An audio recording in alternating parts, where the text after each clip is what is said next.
अस्सलामुअलैकुम वरहमतुल्लाहि वबरकातुहू। बीवी क्या कर रहे हैं? शोहर ऑफिस में हूँ और फुटबॉल खेल रहा हूँ। जाहिर है ऑफिस में हूँ तो काम ही कर रहा हूँगा।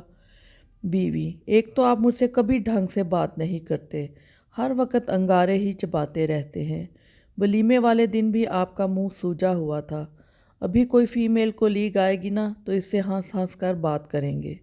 शोहर: कौन सी फीमेल कोलीग, नसीब ही खोटे हैं। हाई स्कूल और कॉलेज, ऊपर से पूरा मोहल्ला जासूस टाइप बाबों से भरा हुआ था जिनकी ज़िंदगी का मकसद सिर्फ नौजवान नस्ल पर कड़ी नज़र रखना था। ऑफिस भी ऐसा वीरान और बंजर है कि जिधर देखो या तो लशकती टिन नज़र आती है या फिर उबलती तोन। दिल ना जलाओ। रही बात वलीमे की तो 100 मरतबा कह चुका हूँ। सूट तंग सी दिया था, बैठने में शदीद तकलीफ़ हो रही थी, मगर तुमने ये ताना ज़रूर देना है। मुझे बताओ कि फ़ोन क्यों किया है? बीवी: आपको एक बुरी खबर सुनानी थी। शोहर: मतलब और भी कुछ बुरा हो सकता है?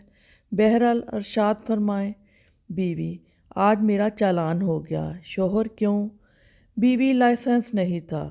शोहर: मगर लाइसेंस तो हमेशा तुम्हारे वॉलेट में रहता है, मैंने खुद देखा है। बीवी: लाइसेंस तो था लेकिन मैंने दिया नहीं। शोहर: क्यों? बीवी: आपने देखा नहीं है लाइसेंस पर मेरी तस्वीर कितनी बुरी आई है? अब मैं इतनी गंदी तस्वीर वाला लाइसेंस किसी को दिखाऊंगी? क्या ऐसा हो सकता है कि किसी अच्छे प्रोफेशनल फ़ोटोग्राफ़र से तस्वीर बनवा कर लाइसेंस पर लगवा लें? हेलो हेलो, पता नहीं फ़ोन क्यों रख दिया। वीडियो को लाइक कीजिएगा और चैनल को सब्सक्राइब कीजिएगा। बहुत शुक्रिया। अल्लाह हाफिज़।